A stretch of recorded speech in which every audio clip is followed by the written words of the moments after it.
try and get a longer deal than that even. But well, there you go. And finally, Rugby League Writers and Broadcasters Association has named Castleford halfback Luke Gale as its Player of the Year for 2017. Gale beat off competition from Wigan and England captain Sean O'Loughlin and his Tigers teammates Greg Eden, Paul McShane, Zach Hardacre and Grant Millington to claim the Raymond Fletcher Memorial Trophy. Yeah, and of course... Ahead of what I suspect will be his Man of Steel win. Well, that's where recorded. There was one bookie already paid out. There you go. Well, it's quarter past 9 o'clock, so... So we'll be, it's going to be running through. It's like the minor awards so far, the Man of Steel awards, which are live now whilst we're recording, so we can't watch it on Facebook Live, but I'm sure lots of you guys are. So it's all like the who made the most meters, which we know, tackles, that sort of stuff going on so far. So well done to Eden and Walmsley and Houghton for those sort of things. And yeah, we'll keep Well, we're not live. No. But we'll keep you abreast of it. Everyone will know either way. If you're listening on Thursday morning and you haven't been paying attention to the internet, stay tuned. Has Luke Gale started going out with Colleen Rooney? She looks a bit like her, doesn't she? That shouldn't sound like her. There we go. Luke. Oh no. How does she sound? Oh no. I don't know. Have you seen the video footage of them jumping out on him? Yes. The Cast Tigers lads jumping out Luke Gale is one of the funniest things I've seen this year. Yeah, Paul McShane put it up, didn't he, on his Twitter, I think. Not so much just the actor doing it, but the number of times they've been able to shit him up. It's only got to go wrong once, and he skids and hurts his ankle or something. Jesus Christ, his bloody appendix near enough put him out for the season, didn't it? Just one ad hoc, and finally, Danny Richardson signed a 3-year deal with St Helens to stay there after we'd put the rundown together. So that's a rising star there at Saints. Certainly is. Tying him down. Fantastic. Well, that is the news from around the world of rugby league, well and truly trawled through. Let's take a look back now at the Super League semi-finals.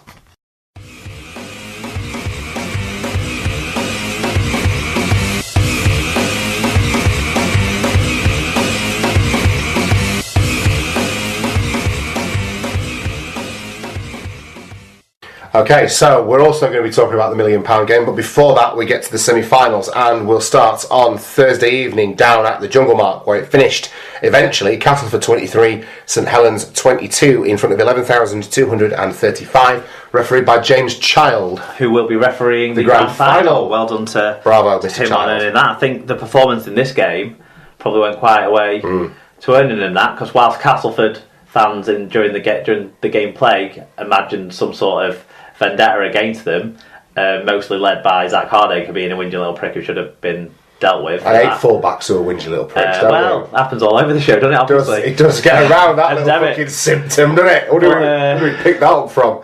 But besides that, I actually thought he had a really good game and got most of his calls absolutely spot on. Yeah, in a pressured environment as well, so fair play. So I think he's earned his... he passed his audition, let's say. So what did the fans say? Lee Randall we start with, and he simply said, wow, just wow, what a game, let's hope Cass can win it now. Aidan Stalker said, well, that was something else, amazing game, I can't believe we were so close. Holbrook off the field and Rowbury on it nearly got us there, phenomenal job by them. After seeing the Cass fans in tears when they thought they had lost, I wish them all the best in the final. Be still my beating heart, I won't sleep much tonight, see you all next year.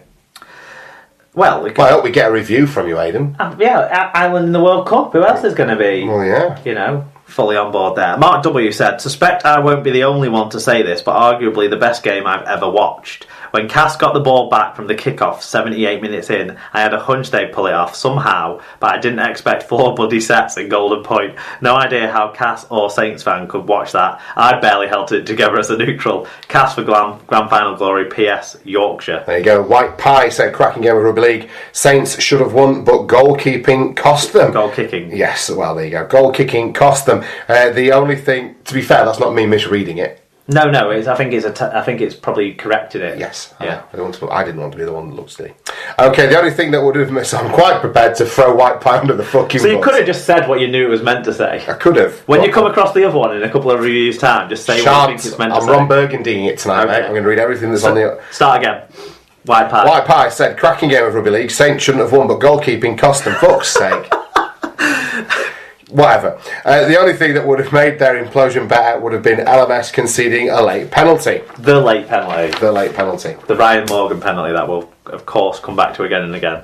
Mitchell Dart said, as a neutral, I thought I could sit back and relax at 5 in the morning and watch a game of footy, but how wrong was I? Cass looked a little frazzled late in the first half and Roby took control. Saints' last 10 minutes was amazing, and then Morgs with the brain snap to let Gale equal the game after the siren. Great field goal to win, and the atmosphere through the TV was something special. Leeds versus Hull has a lot to live up to. Andy Whittle says, I'm a Castleford fan and watching that game went through every emotion possible. Yeah, the old sporting cliche that champions find a way to win could well be true with Cass. Saints were fantastic tonight. To come out on top will stand us in good stead for Old Trafford. Cass won, but so did the whole sport of rugby league. Come on, you Ford. DG Knight said, now then lads, what a game. Was watching on my laptop from a hotel in Seattle, surprised nobody called 911, seeing a fat middle-aged man cheering, wiping away tears, looking inconsolable, then jumping up and down in joy. What a roller coaster. So happy for Cass, who prevailed despite not playing as well as Saints in my opinion. Milner was my man of the match, but plenty of other heroes too. Do feel sorry for Saints. Fatboy Rob says, what a game of rugby league. After 30 rounds of pissing the league, it came down to some missed kicks. I genuinely feel for Percival, a brain fart penalty and a beautiful drop goal. From agony to ecstasy in the space of 5 minutes. Never in doubt. Winky face. The Hodge said, Jesus Christ, this is rugby league. Brought back memories of the Ryan Hall last minute try in 2015 and the excitement of last year's £1 million game. If the RFL aren't showing highlights of that to other broadcasters in a sizzle reel, they need a cuddle from Senny Lafayette from 20 metres out. Tyler Cass fan says, to quote Dickens, it was the best of times, it was the worst of times.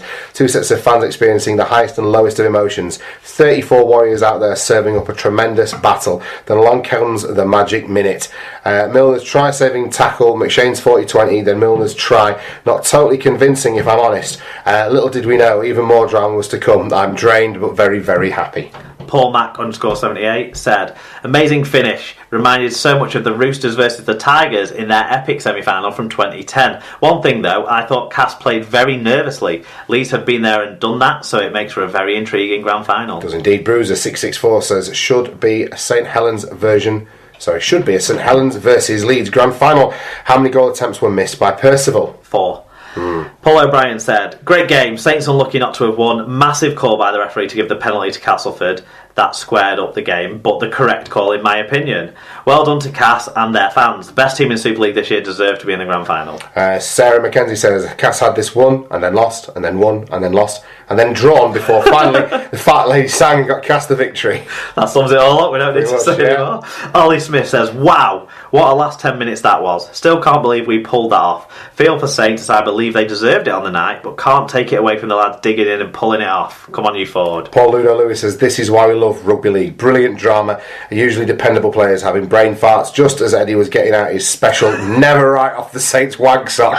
Up pops Luke Gale to spoil the party. Brilliant and brave call from Mr. Child, who'd be getting undeserved grief all night. A grand final without Cass would have been unjust, although I noticed they removed Gale's appendix but added double cuntiness. Rich Wilkinson said, honestly, I think Cass got lucky against Saints. Not too many refs would have given that penalty at the end. Barber had the kick covered regardless. No Cass players were getting anywhere near that ball. Those infringements happened 9 out of 10 kick plays. A massive get out of jail free for the undisputed greatest, best watch ever. Never seen rugby like it. The most classiest team of all time. Bloody hell. There you go. I think he would have preferred to come across Saints in the final. Okay, David Pye says Castleford left it late with a great drop goal to seal the win. Saints kicking ultimately cost them, but that's a big part of the game. So failure to kick well will cost you. Glad Castleford made it. They deserve to be in the biggest game of our season. Good luck to them in the final.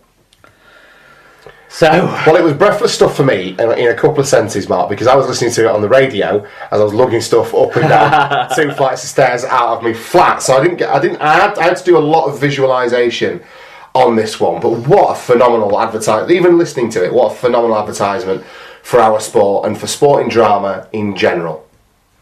Yeah, it was really thrilling. There was some great play, there was some bad play, there was some.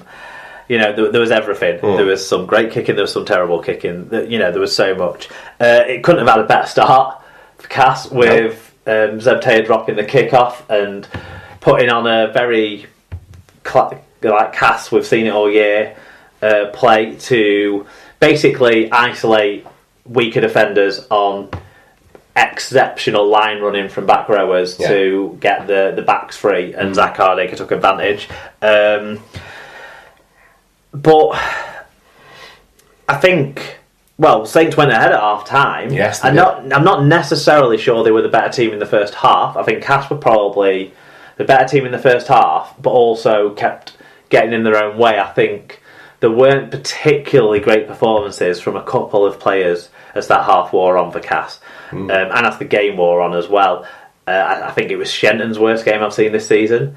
And I think Foster, it caught up with Foster a bit, the quality of this game. And I think he needed to come off the pitch when he did. Out of his depth, doesn't it? And, at this high intensity. And I think what underlined that the most was, I feel he was probably the most culpable in switching off for the Morgan Knowles try, which was great set-up play from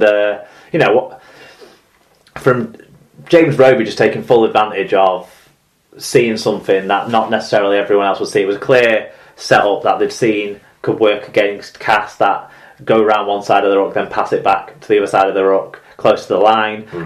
Cas all year have held people up in goal, and that's been their strategy, and getting people out 10 metres. But they didn't probably wager on James Roby being so clever and picking up a hole in that and executing it so well to put them ahead at half time. The second half, though, looked like it was going to be that run. Yeah, that goal, that was that 20 minutes sort of run, but they only scored 2 tries, and they weren't back to back, and they involved a lot of nervousness in between. Luke Gale's try was an exceptional try, started by Luke Gale, finished by Luke Gale, with some good input from Greg Eden as well, showing again that he's more than just a fall over the line player this year. But then came that special period, didn't it? Yeah. I mean, the extra effort Adam Milner put in to cover across and get that tackle. When they were doing the analysis after the game, they showed just how much extra work he did than anyone else to get back and put Makinson into touch. That was phenomenal effort. And then clever play by McShane to get the 40-20. Milner's try, for me, was totally a try. It was... he had control of the ball with his arm and got downward pressure with his chest, is what I would suggest is what happened. But that's sufficient. As long as he's not lost control of the ball and gets downward pressure, the downward pressure doesn't have to be with his hand. No. Well, it didn't sound... I mean, they were talking about it on the radio in terms of there was some controversy going on, but the I forget what it was doing the commentary now. They didn't sound particularly worried by it. No, and all the live calls that he made, the Minikin knock on in the first half, for example, or the live call no try, which he actually got wrong because it should have been a 20 tap rather than a dropout when Zach Hardacre lost his rag. Child got it right that it was definitely no try, so no need to review, and that sort of stuff. So yeah, I think all those building up to that Milner try, all those were fair live calls by the match officials, and that at that point I thought, here we go. Yeah, it's done. Milner had that cameo of absolute brilliance that probably would have got him man of the match if it didn't go to goal. If it didn't have a conversion and the penalty, on the hooter, and then the drop goal to win it. Because Gale has scored a try as well. He contributed all around and playing through the injury narrative and stuff like that, or the appendicitis narrative, earned him it in the end. But I feel if it hadn't have got to that, if they'd have kicked on from that point, Milner probably would have got it, because that was the most significant game-changing moment. You would say it went from potentially being 14-all to being 20-10 in a quick turnaround. Then you never write off the Saints, do you? No. Makinson's try was really well worked. Ryan Morgan's try was more exceptional play from... There was a personal try in between, which was, decent, but possibly the more preventable of the three. Ryan Morgan's try was absolutely brilliant play by James Roby. What a pass that was to go left to right at that late stage in the game, 77th minute, running and stuff.